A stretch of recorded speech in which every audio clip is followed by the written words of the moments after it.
جس گھر میں بوڑھے والدین روتے ہوں اولاد کی طرف سے دیے گئے دکھوں اور تکلیفوں کی وجہ سے، جس گھر میں بوڑھے والدین آنسو بہاتے ہوں، درد کی شدت سے کراہتے ہوں، اور جہاں راتوں کی تنہائیوں کو گلے لگا لگا کر بوڑھے والدین دن میں بھی آنسو بہاتے ہوں اور رات کو بھی آنسو بہاتے ہوں، قسم ہے اللہ پاک کی، حضرت سیدنا علی المرتضیٰ شیر خدا کرم اللہ وجہہ الکریم کے فرمان کے مطابق ایسے گھر میں 5 مصیبتیں ضرور آتی ہیں۔ جس گھر میں بوڑھے والدین روتے ہوں، دن کو بھی روتے ہوں اور راتوں کو بھی روتے ہوں، راتوں کی تنہائیوں کو گلے لگا لگا کر روتے ہوں، راتوں کے دوسرے پہر اٹھ کر روتے ہوں، فرمایا ایسے گھروں میں 5 مصیبتیں ضرور آتی ہیں، اور یہ مصیبتیں آزمائش نہیں ہوتی بلکہ اللہ کا عذاب ہوتا ہے۔ ایسا گھر جہاں والدین کا دل ٹوٹ جائے، جہاں ماں باپ کا دل ٹوٹ جائے، جہاں ان کی عزت کو مجروح کر دیا جائے، جہاں ان کی خدمت کے بجائے انہیں بوجھ سمجھا جائے، وہ گھر اللہ کی رحمت سے محروم ہو جاتا ہے میرے بھائیوں۔ ایسے گھروں میں خوشیاں ماند پڑ جاتی ہیں، سکون ختم ہو جاتا ہے، اور ہر کام میں رکاوٹیں اور مسائل جنم لینے لگتے ہیں۔ حضرت سیدنا علی المرتضیٰ شیر خدا کرم اللہ وجہہ الکریم کے فرمان کے مطابق جو اولاد والدین کو ستاتی ہے، والدین کو رلاتی ہے، ان کی بے عزتی کرتی ہے، ان کی خدمت نہیں کرتی، ان کے آنسوں کو نظر انداز کر دیتی ہے، وہ نہ صرف دنیا میں مشکلات کا سامنا کرتی ہے بلکہ آخرت میں بھی سخت سزا کی مستحق بنتی ہے۔ اللہ اکبر۔ رسول کریم صلی اللہ علیہ وآلہ وسلم نے فرمایا صحابہ، والدین اگر راضی ہوں تو اللہ راضی ہوتا ہے، ماں باپ اگر راضی ہوں تو اللہ راضی ہوتا ہے، اور اگر والدین ناراض ہوں تو اللہ بھی ناراض ہو جاتا ہے، پھر اللہ خفا ہو جاتا ہے۔ اگر اللہ کو راضی کرنا چاہتے ہو تو سب سے پہلے والدین کو راضی کرو۔ والدین کی ناراضگی اللہ کی ناراضگی ہے میرے بھائیوں، اور جو گھر والدین کے آنسوؤں سے بھر جائے، جو گھر والدین کے دکھوں سے بھر جائے، جہاں وہ اپنی ہی اولاد کے رویے سے تنگ آ کر، ماں باپ اپنی ہی اولاد کے رویے سے تنگ آ کر راتوں کی تنہائی میں سسکیاں بھریں، راتوں کی تنہائیوں میں روئیں، وہاں اللہ کی رحمت نہیں اترتی، وہاں اللہ کی رحمت نہیں اترتی بلکہ اللہ کا عذاب اترتا ہے۔ اس گھر میں اللہ کا عذاب اترتا ہے جس گھر میں بوڑھے ماں باپ روتے ہوں۔ حضرت سیدنا علی المرتضیٰ شیر خدا کرم اللہ وجہہ الکریم نے فرمایا ایسے گھروں میں 5 بڑی مصیبتیں ضرور آتی ہیں، اور یہ محض آزمائش نہیں بلکہ اللہ کی طرف سے ایک سخت سزا ہوتی ہے۔ یہاں پر میں تمہیں پتھر دلوں کو موم کر دینے والا ایک واقعہ سناتا ہوں۔ ایک نوجوان رسول کریم صلی اللہ علیہ وسلم کی خدمت میں حاضر ہوا۔ ایک نوجوان میرے کریم نبی کی خدمت میں حاضر ہوا، عرض کی یا رسول اللہ، میرا باپ میرا مال خرچ کر لیتا ہے، مجھ سے پوچھتا تک نہیں، آپ میرے باپ کو بلا کر اس کو کہو کم از کم مجھ سے پوچھ تو لیا کرے۔ رسول کریم صلی اللہ علیہ وسلم نے فرمایا جاؤ اپنے باپ کو لے کر آؤ، میں اس سے پوچھتا ہوں کہ آخر وہ تجھ سے کیوں نہیں پوچھتا، بغیر پوچھے تیرا مال کیوں خرچ کر دیتا ہے۔ نوجوان فوراً اپنے باپ کے پاس پہنچا، کہنے لگا ابا، رسول کریم نے آپ کو بلایا ہے، رسول کریم کی عدالت لگی ہے، اپنی عدالت میں آپ کو بلایا ہے۔ بوڑھے باپ کے قدم جسے زمین نے جکڑ لیے ہوں، بوڑھے باپ کا دل لرز اٹھا، آنکھوں میں بے چینی تیرنے لگی۔ وہ سمجھ گیا کہ رسول کریم کی عدالت میں بیٹے نے میری شکایت کر دی۔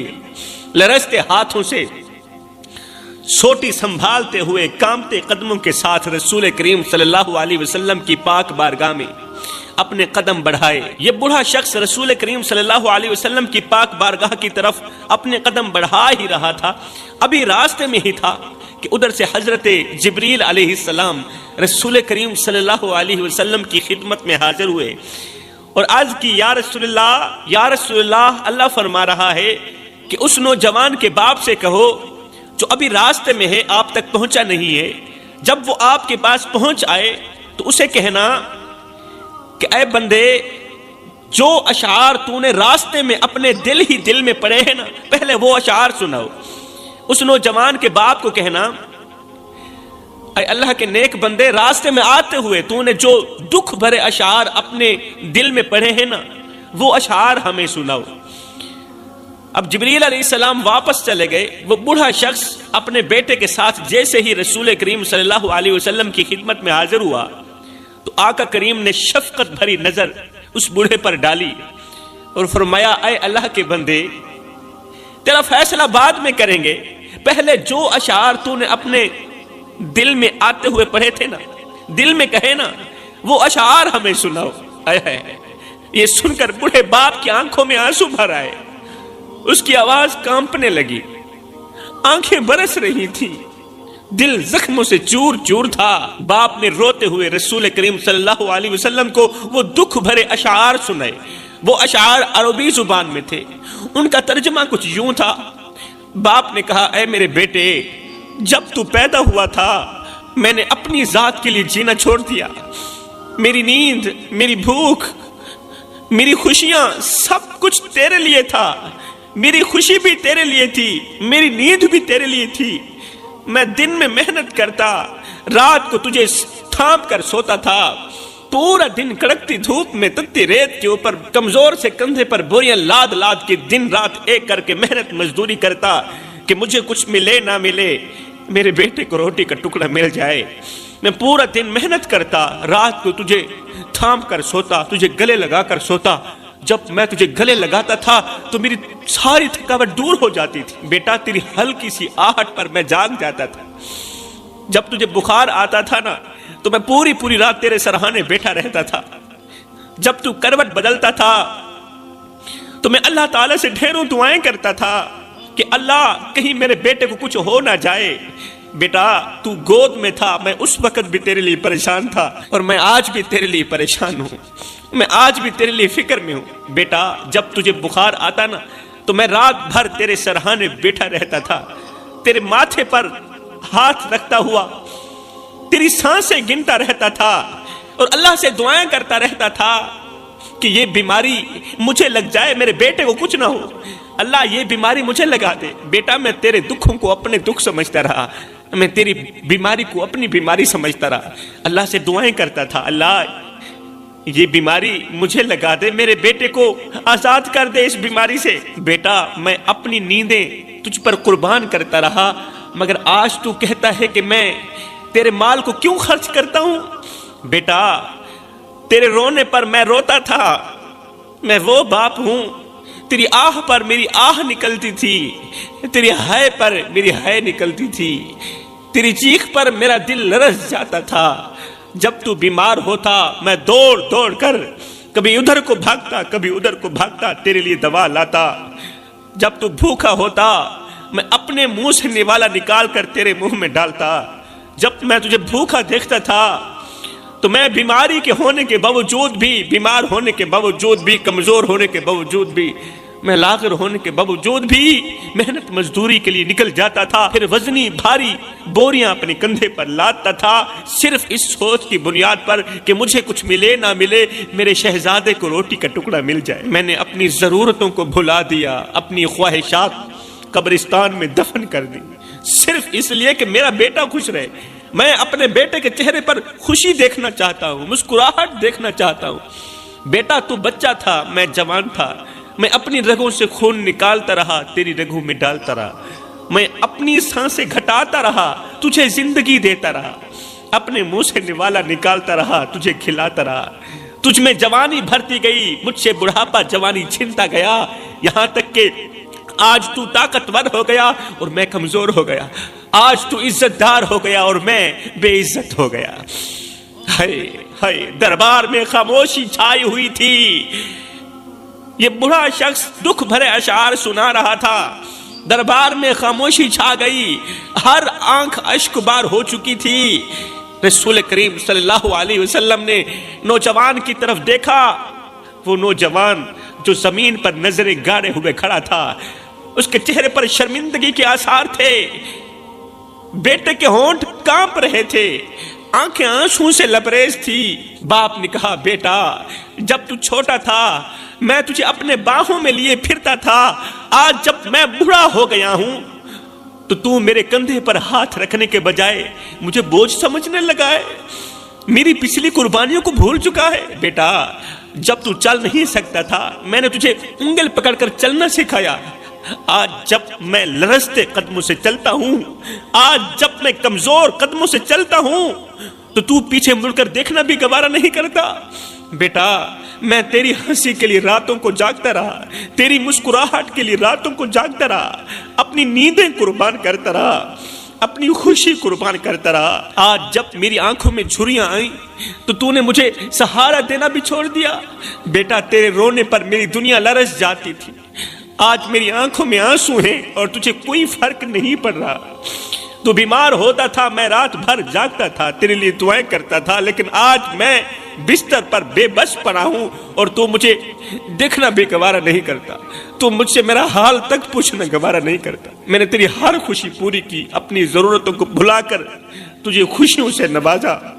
ہائے، بزرگ کے دکھ بھرے اشعار نے صحابہ کرام کو رلا کے رکھ دیا، باپ کے دکھ بھرے جملوں نے صحابہ کرام کو رلا کے رکھ دیا۔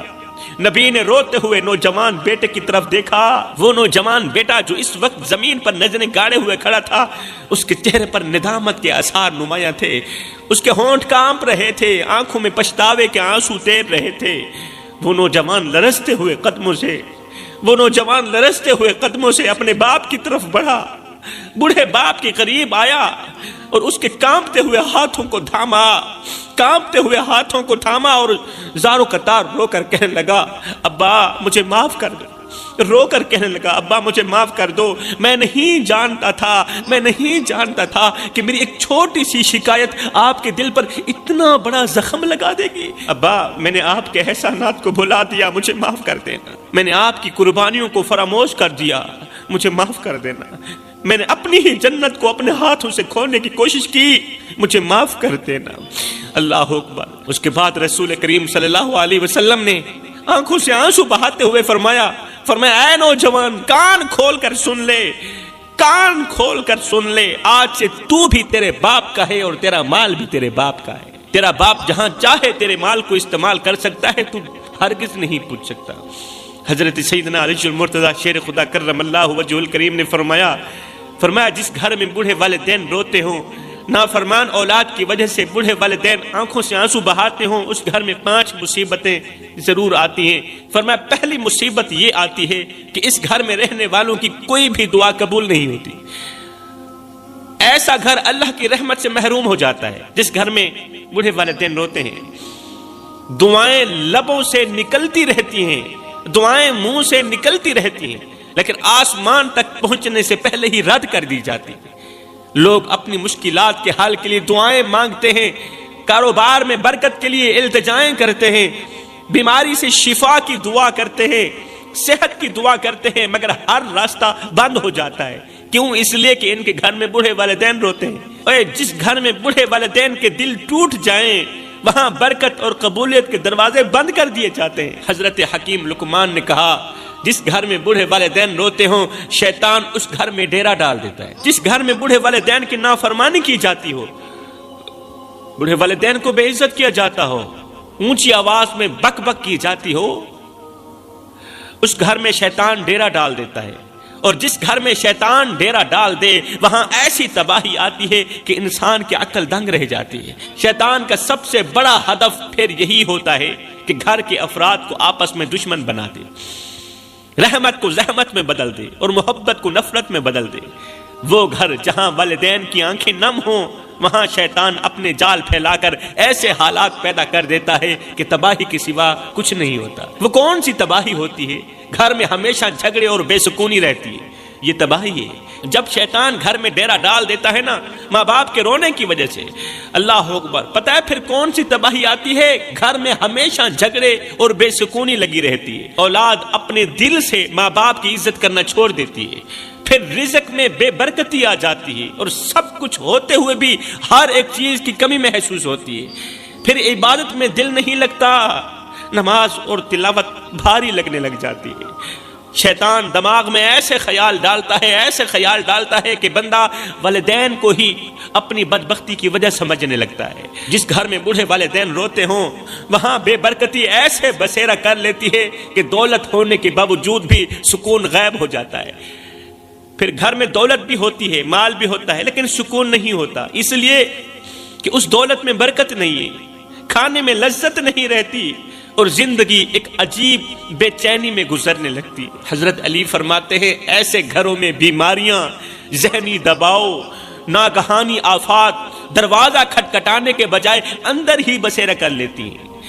ہر کام میں رکاوٹ، ہر قدم پر پریشانی اور ہر لمحے بے سکونی کا سامنا لگا رہتا ہے، کیونکہ والدین کی آہیں، والدین کی تڑپ زمین پر نہیں گرتی، والدین کے آنسو زمین پر نہیں گرتے بلکہ عرش الہی کا دروازہ جا کھٹکھٹاتے ہیں اور اللہ سے اپنی بات منوا کر ہی دم لیتے ہیں۔ خدا را میرے بھائیو، والدین کو اتنا مت ستاؤ کہ وہ اللہ کے سامنے تمہارا نام لے کر رو پڑیں۔ خدا پاک کی عزت کی قسم، اگر وہ اللہ کے سامنے تمہارا نام لے کر رو پڑے تو یاد رکھنا یہ تمہارے لیے سب سے بڑا مسئلہ بن جائے گا، بہت بڑا مسئلہ بن جائے گا۔ تم ایسی بیماری میں، ایسی مصیبت میں پھنس جاؤ گے کہ نکلنے کا کوئی راستہ نہیں ملے گا، کیونکہ اللہ کا ترازو صرف انصاف ہی تولتا ہے، یہ تو آپ جانتے ہوں گے نا۔ اگر تم نے کسی کو دکھ دیا، کسی کے دل کو زخمی کیا، کسی کے بڑھاپے میں اسے بے یار و مددگار چھوڑ دیا، تو کیا تمہیں لگتا ہے کہ تم ساری زندگی چین سے گزار پاؤ گے، سکون سے گزار پاؤ گے؟ ہرگز نہیں۔ وقت کا پہیہ گھومتا ہے، جو بو گے وہی کاٹو گے، اور جب مکافات عمل آئے گا نا تو تمہیں احساس ہوگا کہ والدین کے آنسو کتنے بھاری ہوتے ہیں۔ کسی کو دکھ دے کر، کسی کو درد دے کر، کسی کو غم دے کر، کسی کی عزت والی پگڑی خاک میں ملا کے تمہیں کیا لگتا ہے کہ تم ساری زندگی ایسے ہی مسکراتے رہو گے؟ نہ بندے، نہ، بس وقت کے الٹنے کی دیر ہے، تمہاری باری بھی دور نہیں ہے، اس لیے کہ زندگی کے کسی نہ کسی موڑ پہ اپنا کیا آخر بھگتنا ہی پڑتا ہے۔ حضرت شیخ سعدی رحمت اللہ تعالی علیہ فرماتے ہیں کہ عید کا موقع تھا، میں اپنے باپ کے ساتھ عید کی نماز پڑھنے کے لیے عید گاہ کی طرف جا رہا تھا۔ شیخ سعدی فرماتے ہیں باپ کی انگل پکڑ کر میں عید کی نماز پڑھنے جا رہا تھا، تو راستے میں نے دیکھا کہ بچے تھے جو کھیل رہے تھے، بچوں کا ہجوم لگا ہوا تھا، بچے کھیل رہے تھے۔ میں نے کیا کیا، باپ کی انگل چھوڑی اور کھیل کود میں مست ہو گیا۔ میرا باپ آگے کو نکل گیا، لوگوں کا ہجوم تھا، بچوں کا ہجوم تھا، میرا باپ آگے کو نکل گیا اور میں بچوں میں کھیل کود میں مست ہو گیا۔ جب کھیل ختم ہوا، جب میں اپنے ہوش میں آیا، جب میں نے ادھر ادھر دیکھا، میرا باپ نہیں تھا، میرا باپ میری آنکھوں سے اوجھل تھا۔ جب میں نے باپ کی کمی محسوس کی تو میں رونے لگا، میں چیخنے لگا، باپ کو تلاش کرنے لگا۔ کہتے ہیں پاگلوں کی طرح کبھی ادھر کو بھاگتا ہوں، کبھی ادھر کو بھاگتا ہوں، ہائے میرا باپ کہاں چلا گیا، میں تنہا رہ گیا، اکیلا رہ گیا، باپ کے بغیر تو میں کچھ بھی نہیں، میرا باپ کہاں چلا گیا۔ اس سے پوچھتا ہوں، اس سے پوچھتا ہوں، اس سے پوچھتا ہوں، کسی نے بھی نہ بتایا کہ تیرا باپ کہاں ہے۔ میں باپ کو ڈھونڈ رہا تھا، ڈھونڈتے ڈھونڈتے جب تھکا تو زمین پر لیٹ گیا، اب روتا ہی چلا جا رہا تھا، اونچی اونچی آواز میں چیختا ہی چلا جا رہا تھا۔ اچانک میرا باپ بھی مجھے ڈھونڈتا ڈھونڈتا آ نکلا۔ میرا باپ جب میرے قریب آیا نا تو مجھے ڈانٹ کر کہا، او سعدی، میں نے تجھے کہا نہیں تھا میری انگل نہیں چھوڑنی، اور میں نے تجھے کہا نہیں تھا میری انگل نہیں چھوڑنی۔ او نادان، تجھے پتہ نہیں ہے کہ جو بچے باپ کی انگل چھوڑتے ہیں نا وہ اکیلے ہی رہ جاتے ہیں۔ جو بچے باپ کی انگل چھوڑتے ہیں نا تو وہ تنہا رہ جاتے ہیں، وہ اکیلے رہ جاتے ہیں، وہ اسی طرح روتے رہتے ہیں جس طرح تو رو رہا ہے، اسی طرح تنہا رہ جاتے ہیں، پھر کوئی بھی ان کے قریب نہیں آتا، پھر کوئی بھی ان کے دردوں کو نہیں سمجھتا، کوئی بھی ان کا دوست نہیں بنتا۔ اے نوجوان، ساری کائنات تجھے نیچے کو دیکھنا چاہتی ہے، تجھے گرانا چاہتی ہے، ایک تیرا باپ ہی ہے جو تجھے اوپر کو دیکھنا چاہتا ہے، جو ہر حال میں تجھے ترقی میں دیکھنا چاہتا ہے۔ بازار سے ہر چیز مل جاتی ہے مگر باپ کا پیار نہیں ملتا۔ آج گھر میں مال بھی ہے، دولت بھی ہے، پیسہ بھی ہے، اولاد بھی ہے، بیوی بھی ہے، گھر پرسکون ہے، گھر میں سب کچھ ہے، مگر گھر بوڑھے باپ کی آواز سے خالی ہے۔ گھر میں بوڑھے باپ کی آواز نہیں گونجتی، گھر میں بوڑھے باپ کی کھانسی کی آواز نہیں آ رہی، وہ کھانسی کی آواز جسے سنتے ہی سب بچے اکٹھے ہو جاتے تھے، وہ کھانسی کی آواز جو کبھی ہمیں سکون دلایا کرتی تھی۔ جب رات کی دوسرے پہر ابو کھانستے تھے تو ہمیں یقین ہو جاتا تھا، ہمیں دلاسا ہو جاتا تھا کہ شکر الحمدللہ ہم باپ والے ہیں، ہمارا باپ زندہ ہے۔ مگر آج اس کھانسی کی آواز سننے کے لیے بھی ہمارے کان ترس رہے ہیں۔ کتنے لوگ ہیں جو آج بھی بوڑھے باپ کا چہرہ دیکھنے کے لیے ترس رہے ہیں، بوڑھے باپ کی آواز سننے کے لیے ترس رہے ہیں۔ اللہ اکبر، مگر وقت گزر گیا ہے، بوڑھا باپ اس دنیا میں نہیں رہا، اور کتنے بدبخت لوگ ہیں جن کے ماں باپ زندہ ہیں، حیات ہیں، مگر وہ در بدر بھٹک رہے ہیں، لوگوں سے بھیک مانگ رہے ہیں، خیرات مانگ رہے ہیں، بھیک مانگتے ہیں لوگ، خیرات نہیں دیتے، کلیجہ پھٹنے کو آ جاتا ہے۔ ایسے منظر دیکھ کر میرے بھائیوں، حضرت سیدنا علی المرتضیٰ شیر خدا نے فرمایا زندگی میں کبھی فرصت ملے تو اپنے بوڑھے والدین کے ساتھ بیٹھ جایا کرو، ان سے ان کا حال چال پوچھ لیا کرو، ان کے دکھ سن لیا کرو، ان کے درد سن لیا کرو، اس لیے کہ قیامت کے دن بوڑھے والدین کے ساتھ گزرا ہوا وقت تمہاری بخشش کا ذریعہ بنے گا۔ میں دعا کرتا ہوں اللہ تعالی ہمیں بوڑھے والدین کی خدمت کرنے کی توفیق عطا فرمائے، آمین ثم آمین، وما علینا الا البلاغ۔ آپ نے بے شمار تاریخی واقعات سنے ہوں گے، مگر جو واقعہ آج میں آپ لوگوں کو سنانے جا رہا ہوں وہ ان سب واقعات سے مختلف ہے، حیران کن ہے اور ایمان کو جھنجھوڑ دینے والا واقعہ ہے۔ خصوصاً وہ لوگ اس واقعے کو دل کے کانوں سے سنیں جو لوگ والدین کی نافرمانی کرتے ہیں، والدین کو دکھ دیتے ہیں، والدین کو درد دیتے ہیں۔ وہ لوگ اس واقعے کو دل کے کانوں سے سنیں جن لوگوں کو یاد کر کر کے ان کے والدین اللہ کے حضور آنسو بہاتے ہیں، ان کے والدین ہر وقت پریشان رہتے ہیں۔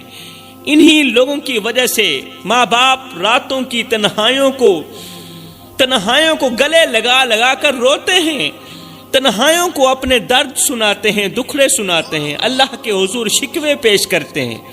وہ لوگ اس واقعے کو دل کے کانوں سے سنیں جو اس وقت غربت کی دلدل میں پھنسے ہوئے ہیں، کچھ اس طرح پھنسے ہیں غربت کی دلدل میں، اللہ تعالی نے ان کو اس طرح غربت کی دلدل میں پھنسایا کہ باہر نکلنے کا کوئی راستہ ہی نہ ملا، ان کو کوئی راستہ ہی نہیں مل پا رہا۔ آج وہ راستہ لے کے آیا ہوں، غربت سے نکلنے کا ایک راستہ لے کر آیا ہوں، مصیبتوں سے نکلنے کا راستہ لے کر آیا ہوں۔ وہ لوگ یہ واقعہ دل کے کانوں سے سنیں جن کے پاس مال تو ہے، دولت تو ہے، پیسہ تو ہے، مگر سکون نہیں ہے، دل بے چین رہتا ہے، دل بے قرار رہتا ہے، دل بے اطمینانی کا سبب بنا ہوا ہے۔ جو لوگ اس وقت مصیبتوں کی دلدل میں پھنسے ہوئے ہیں، یا وہ لوگ جن سے رحمت کے فرشتے روٹھ چکے ہیں، سکون مہیا کرنے والے فرشتے روٹھ چکے ہیں، جن سے رزق میں برکت ڈالنے والے فرشتے روٹھ چکے ہیں نا، وہ لوگ یہ واقعہ دل کے کانوں سے سنیں، انشاءاللہ یاد رکھیں گے۔ اور آج کا بیان آپ لوگوں کو مصیبتوں کی دلدل سے نکالنے کے لیے سنایا جا رہا ہے۔ آج کا واقعہ آپ لوگوں کو غربت کی دلدل سے نکالنے کے لیے سنایا جا رہا ہے۔ وہ واقعہ کچھ یوں ہے کہ حضرت سیدنا موسیٰ علیہ السلام ایک دن کوہ طور پر اللہ سے ہم کلام ہونے کے لیے پہنچے، اللہ تعالیٰ سے میٹھی میٹھی باتیں کرنے کے لیے پہنچے۔ اللہ اکبر، یہ وہی مقدس مقام تھا جہاں حضرت موسیٰ علیہ السلام بارہا جاتے اور اللہ تعالیٰ سے ہم کلام ہونے کا شرف پاتے۔ اللہ تعالیٰ سے گفتگو کی سعادت کچھ ایسی تھی کہ موسیٰ علیہ السلام کے دل میں جو بھی سوال آتا تو آپ بے جھجک اللہ تعالیٰ سے پوچھ لیتے، ہر ایک سوال پوچھ لیتے۔ اب اس دن بھی حضرت موسیٰ علیہ السلام نے ایک ایسا سوال کیا، اللہ کے حضور ایک ایسا سوال کیا، اللہ کی پاک بارگاہ میں ایک ایسا سوال کیا جو انہیں بے حد حیران کر دینے والا تھا، بے حد حیران کر دینے والا تھا۔ حضرت موسیٰ علیہ السلام نے عرض کی، یا باری تعالی، میں جاننا چاہتا ہوں کہ جنت میں میرا ساتھی کون ہوگا، جنت میں میرا دوست کون ہوگا، میرے ساتھ رہنے والا کون ہوگا، یا جنت میں میرا قریبی کون ہوگا۔ اللہ تعالی نے فرمایا، موسیٰ، بنی اسرائیل میں ایک کسائی ہے، بنی اسرائیل میں ایک کسائی ہے جو گوشت بیچتا ہے، وہی تمہارا ساتھی ہوگا جنت میں، وہی تمہارا قرب حاصل کرے گا، وہی تمہارے ساتھ چلے گا، تمہارے ساتھ اٹھے گا بیٹھے گا، جنت میں وہی تمہارا رشتہ دار ہوگا، وہی تمہارا ساتھی ہوگا۔ کون؟ ایک کسائی۔ یہ سن کر حضرت موسیٰ علیہ السلام کو تعجب ہوا، آپ حیران ہوئے، کیونکہ وہ تو اللہ کے نبی تھے، ایک رسول جن پر اللہ نے وحی نازل کی، جنہیں بنی اسرائیل کی رہنمائی کے لیے چنا گیا رہنمائی کرنے کے لیے، بنی اسرائیل تک اللہ کا پیغام بھیجنے کے لیے جنہیں چنا گیا، ان کے ساتھ تو جنت میں کوئی نبی ہوتا، کوئی ولی ہوتا، کوئی عبادت گزار ہوتا، کوئی عابد ہوتا، زاہد ہوتا، مگر ایک کسائی، وہ بھی حضرت موسیٰ علیہ السلام کے ساتھ جنت میں رہے گا۔ موسیٰ علیہ السلام نے حیرت سے عرض کی، یا باری تعالی، میں تو تیرا نبی ہوں، اللہ میں تو تیرا کلیم ہوں، تیرے ساتھ کلام کرنے والا، تیرے ساتھ میٹھی میٹھی باتیں کرنے والا، میں تیرے حکم پر چلنے والا، تیری امت کی رہنمائی کرنے والا، میرے ساتھ تو کوئی نبی ہونا چاہیے تھا، کوئی ولی ہونا چاہیے تھا، کوئی پیغمبر ہونا چاہیے تھا، کوئی متقی انسان ہونا چاہیے تھا، لیکن ایک کسائی، آخر وہ کون سا ایسا عمل کرتا ہے؟ اللہ چلو کسائی ہی صحیح، اتنا بتا دے کہ آخر وہ کسائی گوشت بیچنے والا آخر ایسا کون سا عمل کرتا ہے کہ اسے یہ بلند درجہ حاصل ہوا، یہ بلند مقام ملا، بتا تو صحیح، آخر وہ تیرا کسائی بندہ کون سا ایسا عمل کرتا ہے، میں اس عمل سے آگاہ ہونا چاہتا ہوں۔ اللہ تعالی نے فرمایا، موسیٰ ابھی تم واپس گھر چلے جاؤ، وقت آئے گا تو میں تمہیں اس کسائی کے بارے میں بتا دوں گا، وقت آنے دو، سب کچھ پتہ چل جائے گا۔ اللہ کا حکم سنتے ہی حضرت موسیٰ علیہ السلام واپس اپنے گھر چلے گئے، لیکن موسیٰ علیہ السلام کے دل میں یہ سوال مسلسل گردش کر رہا تھا کہ آخر وہ کسائی کون ہے اور کون سا ایسا عمل کرتا ہے جو اسے ایک نبی کا ساتھی بنایا گیا، نبی بھی موسیٰ جیسا، موسیٰ کلیم جیسا۔ چند دن گزرے ہی تھے کہ حضرت موسیٰ علیہ السلام ایک سفر کے لیے نکلے۔ آپ نے دیکھا کہ راستے میں ایک عورت ہے جو زار و قطار رو رہی۔ موسیٰ علیہ السلام سفر کی طرف جا رہے، راستے میں ایک عورت زار و قطار رو رہی تھی، آنکھوں میں آنسو، چہرے پر دکھ کے آثار۔ حضرت موسیٰ علیہ السلام اس عورت کے قریب پہنچے اور پوچھا، اے اللہ کی بندی، بتا تو صحیح تو کیوں رو رہی ہے، تیرے رونے کی وجہ کیا ہے؟ تیرے چہرے پر گھبراہٹ کے آثار ہیں، پریشانیوں کے آثار ہیں، بتا تو صحیح تو کیوں رو رہی ہے؟ عورت نے جلدی سے اپنے آنسو پوچھے اور کہا، اے اللہ کے نبی، ایک بات تو بتائیں، کیا آپ کوہ طور پر جا رہے ہیں؟ اے اللہ کے نبی، کیا آپ کوہ طور پر جا رہے ہیں؟ کیا آپ اللہ سے ہم کلام ہونے کے لیے جا رہے ہیں؟ موسیٰ علیہ السلام نے فرمایا، ہاں میں اپنے رب سے ہم کلام ہونے کے لیے جا رہا ہوں۔ عورت نے بے چینی سے کہا، بے صبری سے کہا، اے اللہ کے نبی، میں برسوں سے دعا کرتی چلی جا رہی ہوں، میں برسوں سے دعا کر رہی ہوں، سجدوں میں گڑ گڑا کر روتی ہوں، راتوں کو جاگ کر اللہ سے معافی مانگتی ہوں، مگر اللہ میری سنتا ہی نہیں، مگر میری دعا قبول نہیں ہوتی، اے اللہ کے نبی، میں بے اولاد ہوں۔ آپ جانتے ہوں گے کہ ایک بے اولاد عورت کیا مانگتی ہے، وہ اولاد کے سوا کچھ نہیں مانگتی۔ میرے نصیب میں اولاد نہیں کیا؟ میں دن رات اللہ سے دعائیں کرتی ہوں، اللہ مجھے اولاد عطا کر، کیا میرے نصیب میں اولاد نہیں لکھی گئی؟ اے موسیٰ، اگر کوہ طور پر جا رہے ہو نا تو اللہ سے ضرور پوچھئے گا کہ وہ مجھے اولاد کیوں نہیں دیتا، اللہ تعالیٰ نے مجھے بے اولاد کیوں رکھا ہوا ہے، مجھے اولاد کیوں نہیں دے رہا، اولاد کی دعا اللہ تعالیٰ کیوں قبول نہیں کر رہا؟ اللہ تعالیٰ سے ضرور پوچھئے گا۔ میں آخر کب تک اس آزمائش میں رہوں گی، کب تک بے اولادی کی پریشانی میں رہوں گی؟ اللہ تعالیٰ سے ضرور پوچھے گا۔ حضرت موسیٰ علیہ السلام نے اس عورت کی بات سنی اور وعدہ کیا کہ وہ اللہ سے اس بارے میں ضرور پوچھیں گے کہ اللہ تعالیٰ تجھے اولاد کیوں نہیں دے رہا۔ اب جیسے ہی حضرت موسیٰ علیہ السلام کوہ طور پر پہنچے اور اللہ تعالیٰ سے مناجات کرنے لگے، بات چیت کرنے لگے، تو اس عورت کا ذکر کرتے ہوئے حضرت موسیٰ علیہ السلام نے کہا، یا باری تعالیٰ، تیری ایک بندی برسوں سے اولاد کے لیے دعا مانگ رہی ہے، برسوں سے اولاد کے لیے دعا مانگ رہی ہے، آج وہ فریاد کر رہی تھی کہ اس کا نصیب کیوں خالی ہے، اس کے دامن میں اولاد کیوں نہیں آ رہی، آخر اس کی دعا قبول کیوں نہیں ہوتی، اس کی دعا قبولیت کے دروازے تک کیوں نہیں پہنچتی، اس کی دعا قبولیت کے دروازے تک جانے سے پہلے رد کیوں کر دی جاتی ہے؟ اللہ نے فرمایا، میرے موسیٰ، میں نے اس عورت کے نصیب میں اولاد نہیں لکھی، جا کر اسے کہہ دینا کہ تمہاری تقدیر میں اولاد نہیں لکھی گئی۔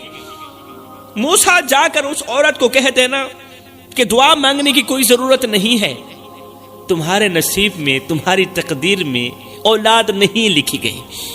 حضرت موسیٰ علیہ السلام واپس لوٹے اور اس عورت کو پیغام دیا کہ اے اللہ کی بندی، میں نے تیرے بارے میں اللہ سے پوچھا تھا، اللہ نے فرمایا کہ تیرے نصیب میں اولاد نہیں لکھی گئی۔ یہ سن کر وہ عورت تڑپ اٹھی، چیخ کر رونے لگی، آسمان کی طرف ہاتھ اٹھا کر کہنے لگی، یا اللہ، آخر میرے نصیب میں یہ محرومی کیوں ہے میرے نصیب میں یہ محرومی؟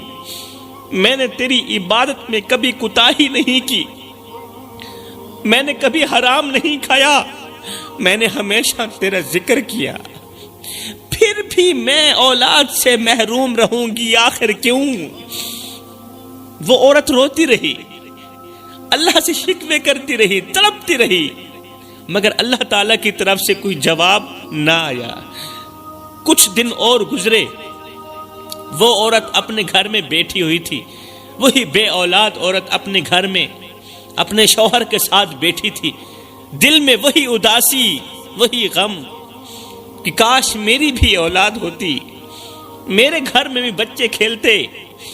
اچانک ایک فقیر اس کے دروازے پر آیا، عورت کے دروازے پر ایک فقیر مسافر آیا، اس کا چہرہ نورانی تھا، آنکھوں میں عاجزی تھی، جسم پر سادہ لباس، جیسے کوئی مسافر لگتا ہو۔ وہ دروازے پر آیا، رک کر بولا، اے اللہ کی بندی، کچھ کھانے کے لیے ہے تو دے دو، میں 2 دن کا بھوکا ہوں، مسافر ہوں، اللہ کے نام پہ ایک روٹی مانگتا ہوں، اگر ہے تو دے دو۔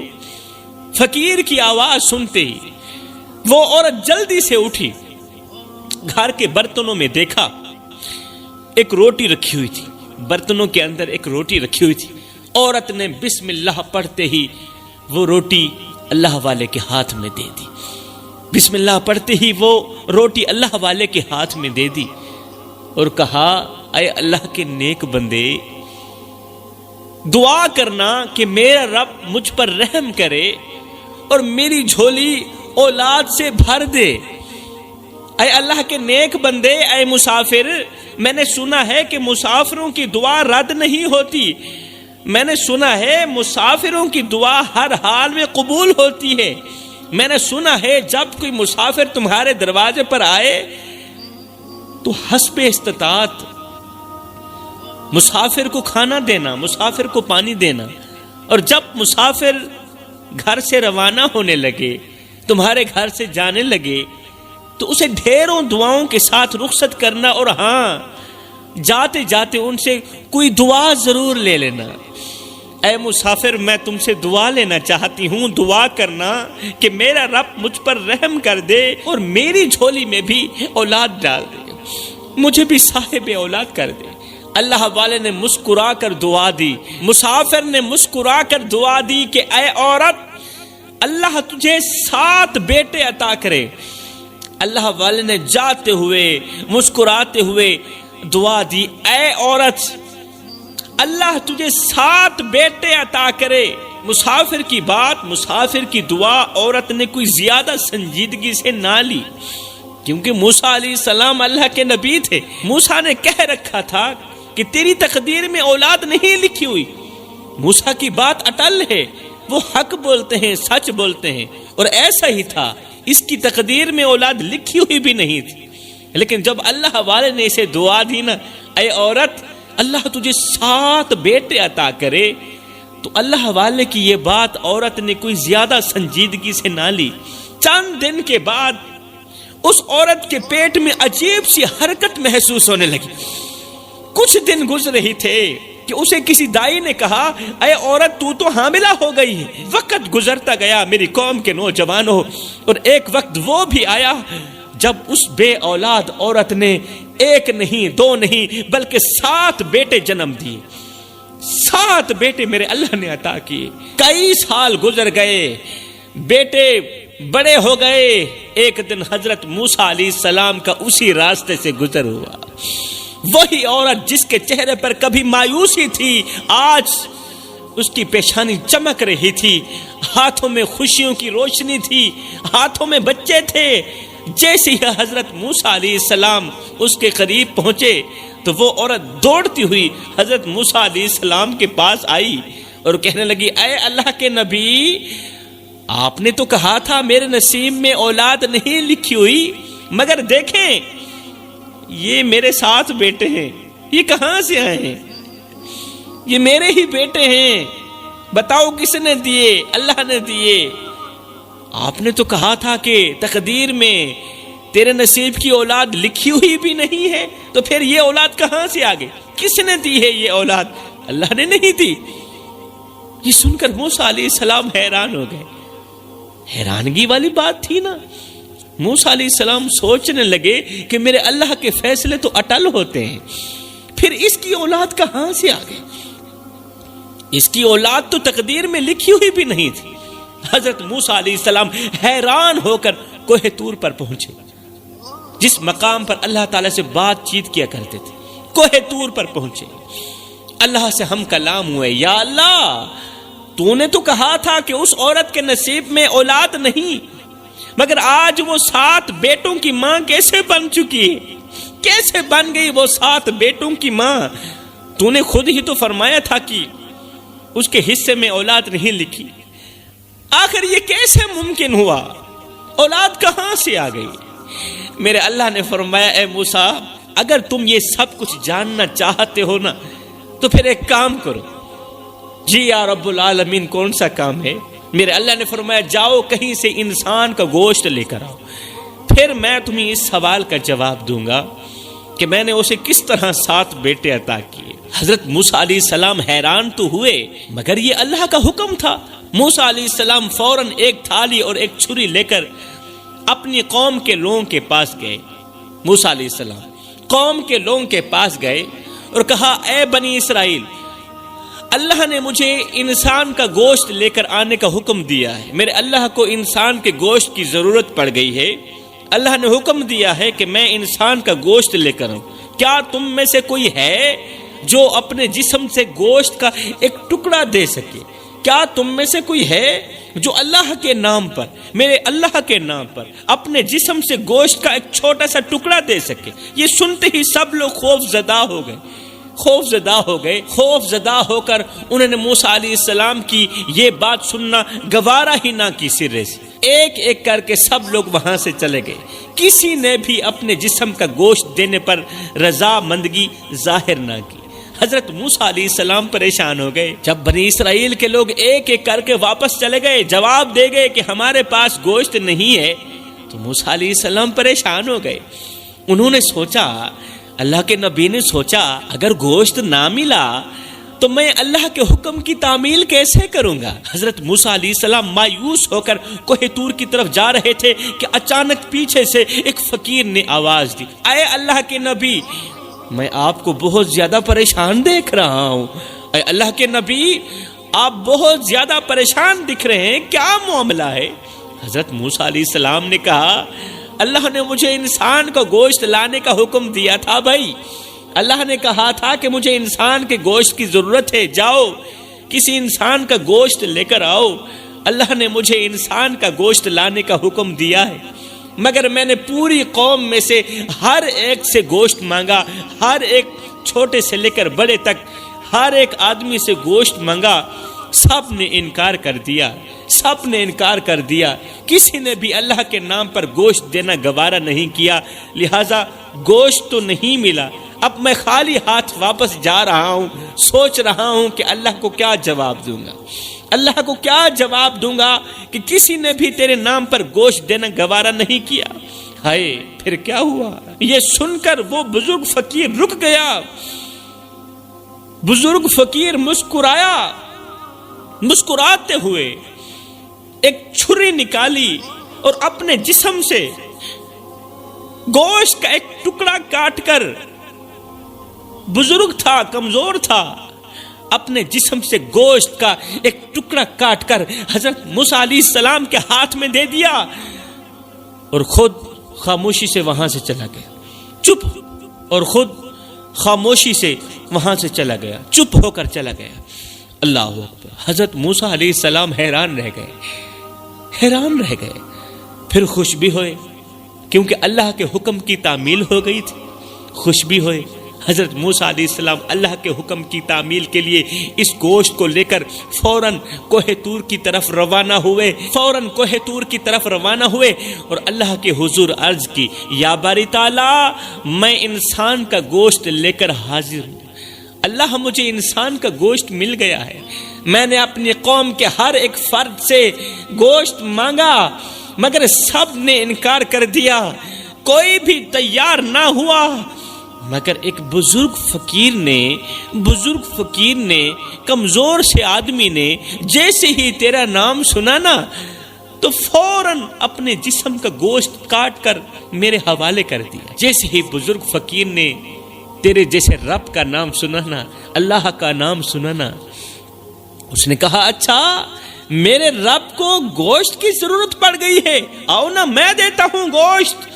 اس نے چھرا مارا، بوٹی نکال کر دے دی. اللہ، میں گوشت لے کر حاضر ہوں.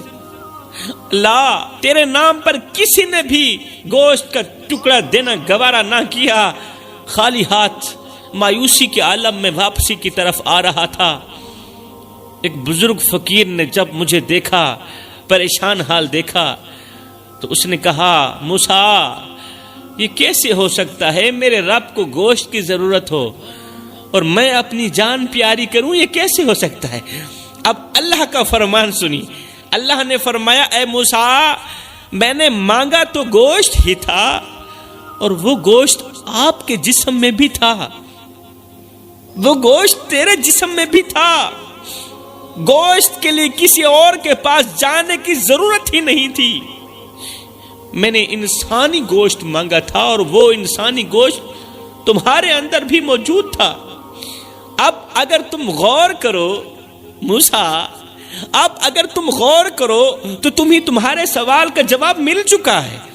اللہ نے فرمایا، اے موسیٰ، وہ جو میرے نام پہ اپنے جسم کی ایک ایک بوٹی قربان کرنے کے لیے تیار ہے، موسیٰ، وہ بزرگ، وہ فقیر جو میں رب کے نام پہ اپنے جسم کی ایک ایک بوٹی قربان کرنے کے لیے تیار ہے، کیا میں اس فقیر کی دعا سے ایک بے اولاد عورت کو 7 بچے بھی نہیں دے سکتا؟ اللہ اکبر. موسیٰ، وہ فقیر جو میں رب کے نام پہ اپنے جسم کی ایک ایک بوٹی قربان کرنے کے لیے تیار ہے، کیا میں رب ہو کر فقیر کی دعا سے ایک بے اولاد عورت کو 7 بچے بھی نہیں دے سکتا؟ کیا میں اس فقیر کے کہنے پر لکھی گئی تقدیر نہیں مٹا سکتا؟ جو میرے لیے اپنا وجود مٹا سکتا ہے، جو فقیر میرے لیے اپنا وجود مٹا سکتا ہے، میں اس کے لیے لکھی گئی تقدیر کیوں نہیں مٹا سکتا؟ کیوں نہیں مٹا سکتا؟ حضرت موسیٰ علیہ السلام حیرت میں پڑ گئے، حیرت میں پڑ گئے اور واپس لوٹ آئے۔ حیرت کے عالم میں گم سم ہو کر حضرت موسیٰ علیہ السلام گھر چلے گئے، مگر کچھ دنوں بعد ایک اور سوال ان کے ذہن میں پیدا ہوا۔ ایک اور سوال موسیٰ علیہ السلام کے ذہن میں پیدا ہوا کہ اللہ نے جو فرمایا تھا کہ ایک کسائی جنت میں میرے ساتھ ہوگا، مگر آخر وہ کسائی ہے کون؟ اللہ۔ اور وہ ایسا کون سا عمل کرتا ہے جس کی وجہ سے وہ جنت میں نبی کے ساتھ رہے گا، اتنا بڑا مقام پائے گا؟ میں نے اللہ سے سوال کیا تھا اور اللہ نے فرمایا تھا وقت آنے دو، تمہارے سوال کا جواب مل جائے گا۔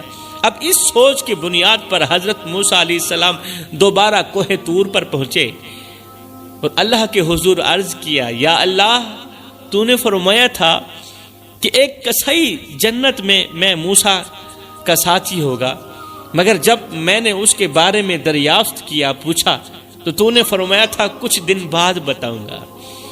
یا اللہ، اب میں جاننا چاہتا ہوں کہ آخر وہ کسائی ہے کون، اور وہ کون سا ایسا عمل کرتا ہے جس کے سبب اسے نبی کے ساتھ جنت میں رہنے کا شرف حاصل ہوگا، وہ موسیٰ جیسے نبی کے ساتھ رہے گا۔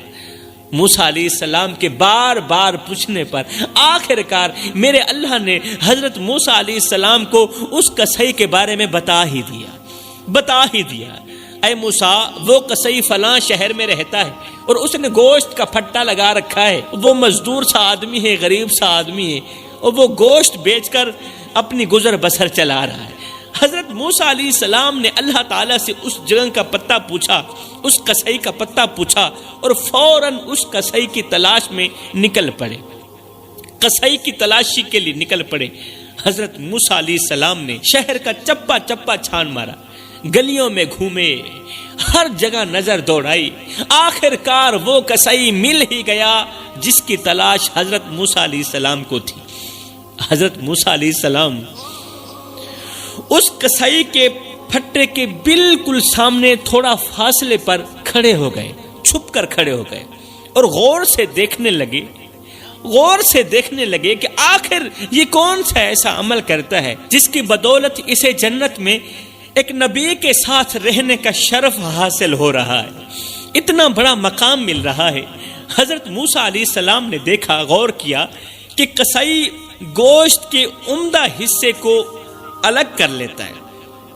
گوشت بیچنے والا کسائی جب دیکھتا ہے نا کہ یہ گوشت کا عمدہ حصہ ہے تو وہ